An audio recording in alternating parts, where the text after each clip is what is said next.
இஸ்லாமியர்களோ கிறிஸ்தவர்களோ இடம்பெற முடியாது.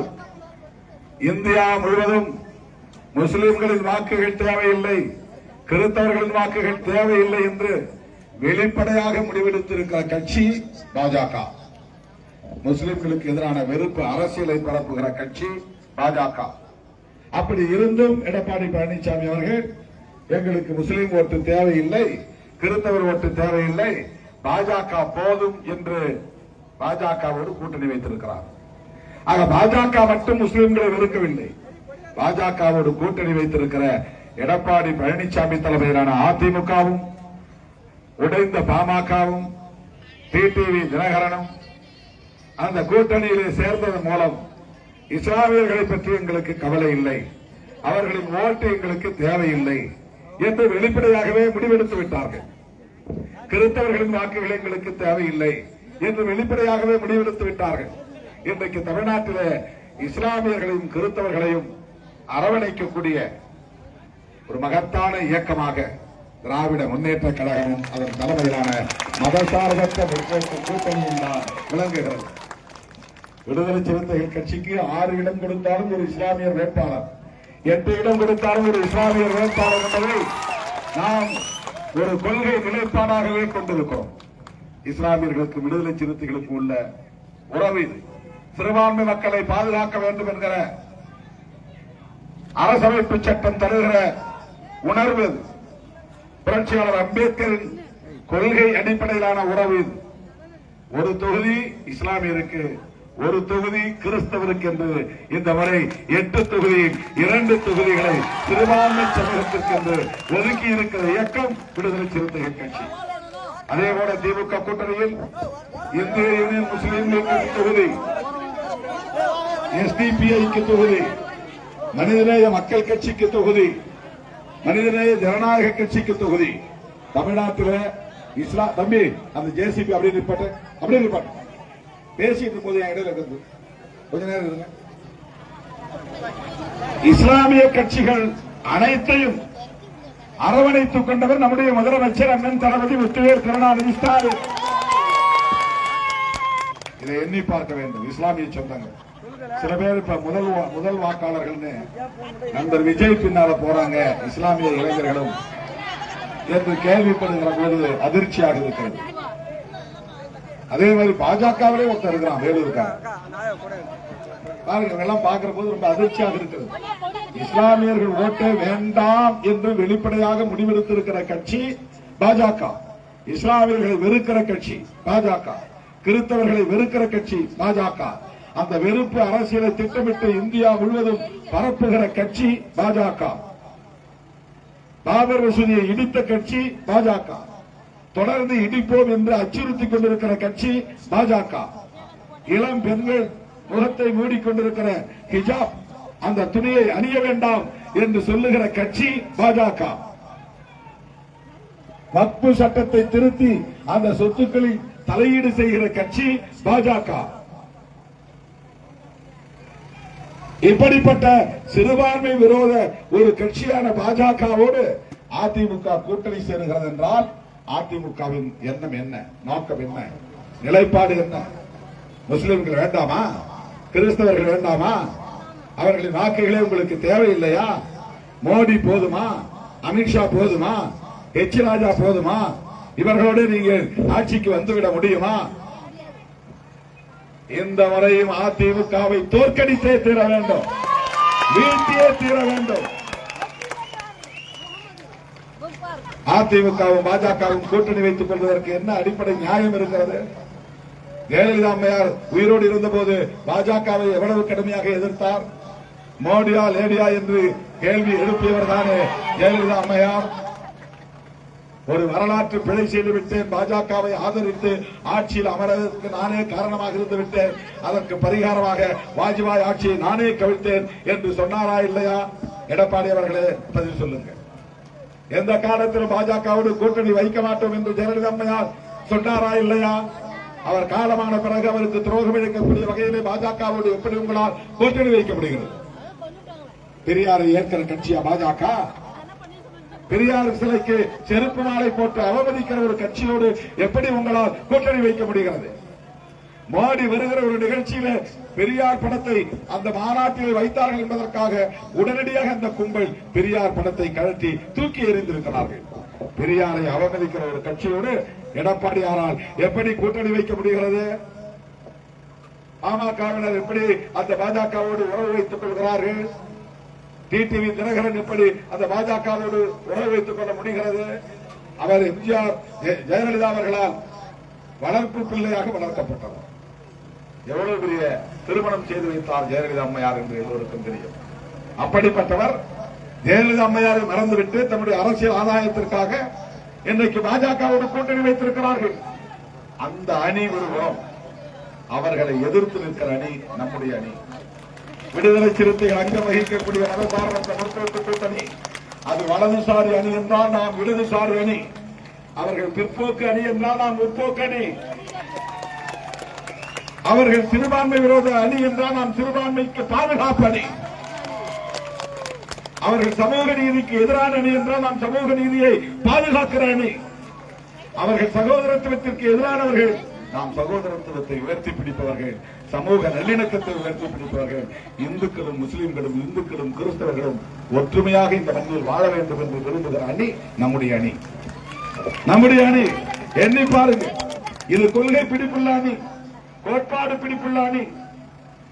இந்த அணியை வீழ்த்துவதற்கு அதிமுக பாஜகவால் முடியாது என்பதனால் அவர்கள் செய்திருக்கிற தந்திரமான வேலைதான் நண்பர் விஜயை இறக்கி வைத்திருக்கிறார்கள். அவர் சொல்லுகிறார் இங்க 2 பேருக்கு தான் போட்டி. அதுக்கு என்ன காரணம் தெரியுமா?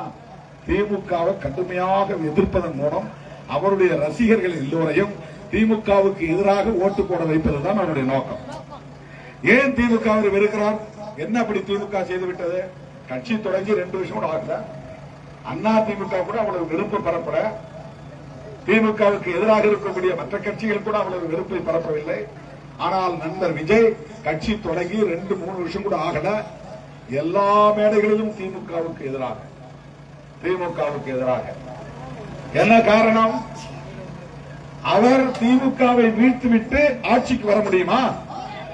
விஜய் அவர்களால் ஆட்சிக்கு வர முடியுமா? விஜய் அவர்களால் முதலமைச்சராக முடியுமா? அந்த நாற்காலியில் அவரால் உட்கார முடியுமா? முடியாது என்பது அவருக்கே தெரியும், நமக்கும் தெரியும், அவருக்கும் தெரியும். பெரம்பூர் தொகுதியிலேயே ஜெயிப்போமா என்ற சந்தேகம் அவருக்கு. அதனால் திருச்சி கிழக்கிலே போய் நிற்கிறார். 2 தொகுதி, 2 தொகுதி, 2 தொகுதி. கொளத்தூர் போடுங்கிறார் அண்ணன் ஸ்டாலின். எடப்பாடி மட்டும் நிற்கிறார், எடப்பாடி பழனிசாமி. ஆனா இவரு 2 தொகுதி நிற்கிறார். Doubt to the show. பெரம்பூர்ல தோக்கடிச்சுட்டா திருச்சி, திருச்சியில தோக்கடிச்சுட்டா பெரம்பூர், ஏதாவது ஒரு தொகுதியில ஜெயிச்சா போதும் அப்படின்னு நினைக்கிறார். ஒரு உண்மை நீங்க புரிஞ்சுக்கணும், அவராலும் ஜெயிக்க முடியாது, அவர் நிறுத்திருக்கிற ஒரு வேட்பாளர்களும் ஜெயிக்க முடியாது, அவர் ஆட்சிக்கே வர முடியாது. அப்படிப்பட்டவர் யாரை அந்த நாற்காலியில் அமர வைப்பதற்காக திமுகவுக்கு எதிரான வெறுப்பை பரப்புகிறார், இந்த கூட்டணியை தோற்கடிக்க வேண்டும் என்று விரும்புகிறார். நான் ஒரு ஆளை எழுந்திருக்குன்னா நான் உட்கார்றதுக்காக எழுப்பலாம், நான் உட்கார முடியாது. அப்ப அந்த ஆளை யாரை எழுப்பணும்? அப்ப யாரை உட்கார வைக்கிறதுக்கு? பாஜக அதிமுகவை அந்த இடத்திலே அமர வைப்பதற்காகத்தான். ஒவ்வொரு தொகுதியிலும் கொஞ்சம் ஓட்டை பிரிச்சு திமுக கூட்டணியை சார்ந்த வேட்பாளர்களை ஒரு 300-400 ஓட்டிலேயாவது தோற்கடிக்கணும். அதுதான் நோக்கம், அதுதான் நோக்கம். நீங்க ஹீரோ மயக்கத்துல, சினிமா மோகத்துல அந்த பக்கம் ஓட்டு போட்டு, ஆனா அவங்க ஜெயிக்க போறது. தமிழ்நாட்டில் ஒரே ஒரு வேட்பாளர் கூட தாவேக்காரன் ஜெயிக்க முடியும். வாய்ப்பே கிடையாது, வாய்ப்பே கிடையாது. வாய்ப்புண்டா? வாய்ப்புண்டா? வாய்ப்பே கிடையாது. அப்புறம் ஏன் அவர் ஓட்டை பிரிக்கிறார்? இங்கதான் நீங்க முக்கியமா கவனிக்கணும் தோழர்களே. முஸ்லீம் ஓட்டு ஒரு ஓட்டு கூட அதிமுக அணிக்கு போகாது. இவ்வளவு வாரம் அப்படிதான் இருந்துச்சு. அதனாலதான் 2019 வெற்றி திமுக கூட்டணி, 2021 வெற்றி திமுக கூட்டணி ஆட்சி அமைத்தது. 2021 உள்ளாட்சி தேர்தலில் திமுக கூட்டணி வெற்றி, 2024 நாடாளுமன்ற தேர்தலில் திமுக கூட்டணி வெற்றி. இது தொடர்ந்து வெற்றி வர்றதுனால இதை எப்படி தடுக்கலாம் திட்டமிட்டு முஸ்லீம் ஓட்டுகளையும் கிறிஸ்தவர் ஓட்டுகளையும் எங்களால வாங்க முடியாது. நீ எங்களையும் திட்டிக்கிட்டு திமுகவையும் திட்டிக்கிட்டு இருந்தா திமுகவுக்கு போற ஓட்டுல கொஞ்சம் ஓட்டாவது புரிஞ்சு வரும். இந்த முதல் முறையாக ஓட்டுக்கிற பாருங்க, ஃபர்ஸ்ட் ஓட்ட 18 வயசு தலைமுறை அது எல்லா சமுதாயத்திலும் இருக்கலாம். அவனுக்கு வெறும் சினிமா மோகம் தான். அவனுக்கு அரசியல் தெரியாது, முபாரக் யாருன்னு தெரியாது, திருமாவளவன் யாருன்னு தெரியாது, இந்த 32 ஆண்டு கால உழைப்பு அவனுக்கு தெரியாது, நாம் செய்திருக்கிற தியாகம் தெரியாது, நம்முடைய அரசியல் தெரியாது, சமூக நீதி தெரியாது, சமத்துவம் தெரியாது, மதசார்பின்மை என்னன்னு தெரியாது, அரசமைப்பு சட்டம்னா என்னன்னு தெரியாது, அம்பேத்கரை பத்தி ஒன்னும் தெரியாது, பெரியாரை பத்தி எதுவுமே தெரியாது, மார்க்ஸை பத்தி ஒண்ணுமே தெரியாது. அவன் சினிமாவில் கில்லி விளையாண்டவர், இவர் கில்லி விளையாண்டவர், அவருக்கு போடலாம் ஓட்டு என்று சினிமா மோகத்தால் ஓட்டு போடுவான் நினைச்சு வலை விதிக்கிறார்கள். அது முஸ்லீம் சமுதாயத்தை சார்ந்த இளம்பெண்களும் இளைஞர்களும் கூட சில பேர் அப்படி அவர் பின்னால் போய் அவருக்கு ஓட்டு சேகரிக்கிற நிலை உருவாகி இருக்கிறது. இதுதான் மோடியின் திட்டம், இதுதான் அமித்ஷாவின் திட்டம். எனதருமை தோழர்களே, முதலில் அதிமுக தோழர்களே, உங்களை பார்த்து நான் கேட்டுக் கொள்கிறேன். இப்போது அதிமுக ஜெயலலிதா காலத்து அதிமுக இல்லை. இப்போது நீங்கள் ஓட்டு போட போகிற இரட்டை இலை, இந்த இதுல ரெட்டை தானே, இரட்டை இலை சின்னம் உண்மையிலேயே அதிமுக சின்னம் இல்லை, அது பிஜேபி சின்னம். இதை வைத்துக் கொள்ளுங்கள். நீங்கள் அதிமுகவுக்கு போடுகிற ஒவ்வொரு ஓட்டும் பிஜேபிக்கு தான் போகும், மோடியை தான் வலிமைப்படுத்தும், அமித்ஷாவை தான் வலிமைப்படுத்தும். ஞாபகத்தில் வச்சுங்க. தப்பி தவறி எடப்பாடி பழனிசாமி ஆட்சிக்கு வந்துவிட்டால், நான் அதிமுக தோழர்கள் சொல்றேன், எழுதி வச்சுக்கோங்க, பீகார்ல நிதிஷ்குமாரை தூக்கி டெல்லிக்கு அனுப்பிச்ச மாதிரி எடப்பாடியை வெளியேற்றி விட்டு எச் ராஜாவை முதலமைச்சராக்கி விடுவார்கள். அதான் நடக்க போகுது. பாஜக காரன் தேர்தலுக்கு பிறகு செய்ய போகிற முதல் வேலையே அதிமுகவை விட்டு விடுங்கிறது தான், அதிமுகவை சுவாகா பண்றதுதான். ஏப்பமிட போறான். 1-2 பேர் வெற்றி பெற்றால் கூட அவர்களை எல்லாம் பாஜகவில் சேர்த்துக் கொள்ள போகிறார்கள். இதுதான் நடக்க போகிறது.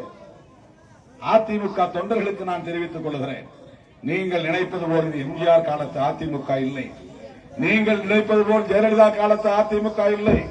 இது அண்ணன் எடப்பாடி அவர்களுடைய அதிமுக. அவரை பொறுத்தவரையில் கேஸ் வேண்டாம், ஒண்ணும் வேண்டாம், எதிர்கட்சி தலைவராக இருந்தா போதும், அவ்வளவுதான் அவருடைய ஆசை. அவருக்கு முதலமைச்சர் ஆசைலாம் கிடையாது. உண்மையிலே சொல்றேன், அவர் வந்து ஒரு 30-40 பேர் ஜெயிச்சு, ஒரு அல்லது 40-50 பேர் ஜெயிச்சு, அல்லது போன முறை மாதிரி ஒரு 60-65 பேர் ஜெயிச்சு, ஒரு உதாரணத்துக்கு சொல்றேன், எதிர்கட்சி தலைவராக உட்கார்ந்தால் போதும், அதுதான் அவருடைய ஆசை. தப்பித்தவரை ஜெயிச்சா நம்மளை வந்து பாடாப்படுத்தி எடுத்துருவாங்க இந்த பாஜக காரங்க என்ற பயம் அவருக்கு இருக்கிறது. அவருக்கு அந்த பயம் இருக்கிறது. ஒருவேளை நம்ம ஜெயிச்சு ஆட்சியை பிடிச்சிட்டா மோடி வித்தை தமிழ்நாட்டில் அரங்கேறும். மோடி வித்தைனா என்ன? யாரோட கூட்டணி சேர்றாங்களோ அவங்க காலை வர்றதுதான் மோடி வித்தை. ஃப்ரெண்டுன்னு அழைச்சிட்டு போய் யாரையா பேசிட்டு போட்டு தள்ளுறதுக்கு பாருங்க, போட்டு தள்ளுறாங்களா இல்லையா? நிறைய இடங்கள்ல வாங்க அழைச்சி போய் தண்ணி ஊத்தி குடிச்சிட்டு குடிச்சு இருக்கும்போதே போட்டு தருவாங்க பாருங்க. அதே மாதிரிதான் இந்தியா முழுவதும் எந்த கட்சியோடு கூட்டணி சேர்கிறதோ பிஜேபி, அந்த கட்சியை முதல்ல காவி கொடுப்பாங்க. மகாராஷ்டிரா என்ன நடந்தது? சிவசேனாவோடு கூட்டணி வச்சாங்க, சிவசேனாவை 2ஆ உடைச்சாங்க, ஒரு ஆளை வச்சு ஆட்சி வந்துட்டாங்க. ஏக்நாத் சிந்தேன்னு நினைக்கிறாங்க, ஒரு ஆளை வச்சாங்க ஆட்சி வந்துட்டாங்க. நிதிஷ்குமாரோட கூட்டணி சேர்ந்தாங்க, முதல்ல கொஞ்சமா வாங்கினாங்க, அப்புறம் கூடுதலா வாங்கினாங்க. இப்ப நிதிஷ்குமார் கட்சி விட 5 எம்எல்ஏ அதிகம் ஜெயிச்சு 4 எம்எல்ஏ. நிதிஷ் 85, பிஜேபி 89, 4 எம்எல்ஏ தான் கூடுதல். இப்ப என்ன பண்ணிட்டாங்க? நான் நிதிஷ்குமாரை கட்டாயப்படுத்தி ராஜினாமா பண்ண வச்சுட்டு ராஜ்யசபா எம்பி ஆக்கி டெல்லிக்கு அனுப்பிச்சிட்டாங்க. இப்ப பிஜேபி ஆட்சி எங்க? பிஜேபி எங்க ஆட்சி? பீகார். யாரை காவல் கொடுத்து? நிதிஷ்குமாரை. அந்த நிலைதான் தமிழ்நாட்டில் உருவாகும். அதிமுக தொண்டர்களே, நீங்கள் அதிமுக ஆட்சிக்கு வர வேண்டும் என்று ஓட்டு போட்டால் கொல்லைப்புற வழியாக பாஜக தான் ஆட்சிக்கு வரும். நீங்கள் அதிமுகவை வலிமைப்படுத்த வேண்டும் என்று ஓட்டு போட்டால் அது பாஜகவை தான் வலிமைப்படுத்தும். எனவே அதிமுக தொண்டர்களே, உங்கள் வாக்குகளை தமிழ்நாட்டை பாதுகாக்கிற, சிறுபான்மை மக்களை பாதுகாக்கிற, சமூக நல்லிணக்கத்தை பாதுகாக்கிற, விடியல் பயணம் திட்டத்தை நடைமுறைப்படுத்துகிற, உரிமை தொகையை 2000ஆக உயர்த்தி தர வாக்குறுதி தந்திருக்கிற, நான் முதல்வன் திட்டம், தமிழ் புதல்வன் திட்டம், புதுமை பெண் திட்டம், காலை சிற்றுண்டி திட்டம் என்கிற புரட்சிகரமான திட்டங்களை எல்லாம் 5 ஆண்டு காலமாக வெற்றிகரமாக நடத்தி காட்டியிருக்கிற அண்ணன் முத்துவேல் கருணாநிதி ஸ்டாலின் அவர்களின் வாழ்த்துக்களை பெற்ற தோழர் வேட்பாளர் முபாரக் அவர்களுக்கு என்ன சின்னம்? என்ன சின்னம்? வாக்களிக்க வேண்டிய சின்னம் என்ன? அவரை வெற்றி பெற வைப்பீர்களா? சட்டமன்றத்திற்கு அனுப்புவீர்களா? விடுதலை சிறுத்தைகளின் பங்களிப்பு மகத்தானது என்பதை இந்த தேர்தலில் நாம் உறுதி செய்தாக வேண்டும். முபாரக் அவர்கள் என்னை சந்திக்கிற போது உங்கள் வாக்குகள் கொத்து கொத்தாக உதயசூரியனில் விழுந்தன. என்னுடைய வெற்றிக்கு சிறுத்தைகளின் பங்கு மகத்தானது என்று அவர் மனப்பூர்வமாக சொல்ல வேண்டும்.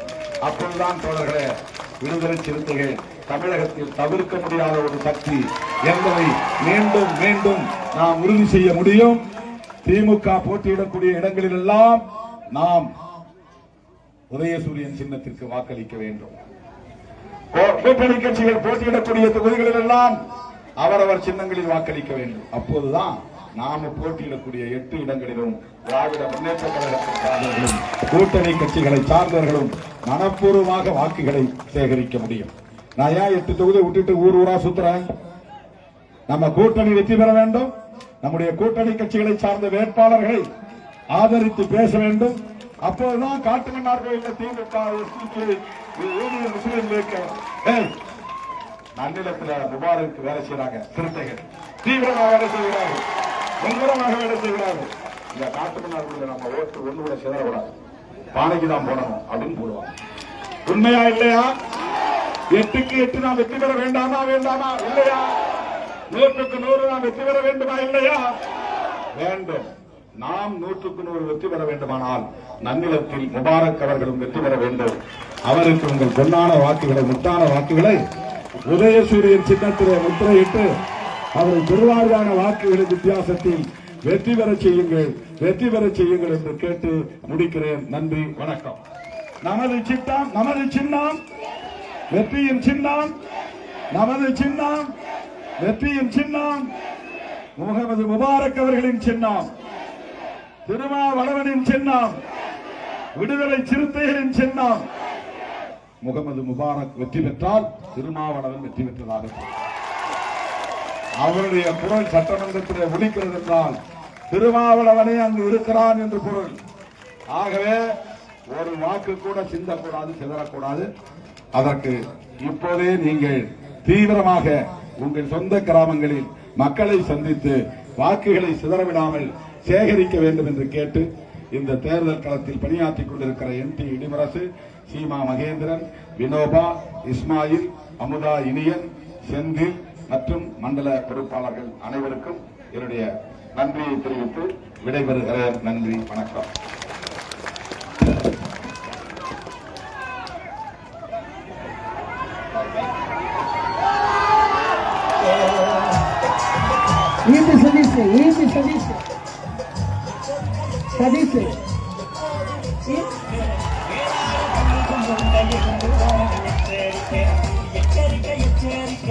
ஏழைகளை எச்சரிக்க, யாரோ கிளம்பி வரா எதுக்கும் கொஞ்சம் எச்சரிக்க. ஓரமரவன் எல்லாம் கட்சி ஆரம்பிச்சு தலித்த சத்திரன்னு தலைக்கும் மேல கொடி குடிச்சு சிரிச்சு நெருங்கி வரா சேரிகளை எச்சரிக்க. எச்சரிக்கை எச்சரிக்க, செடிகளை எச்சரிக்க.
வாங்க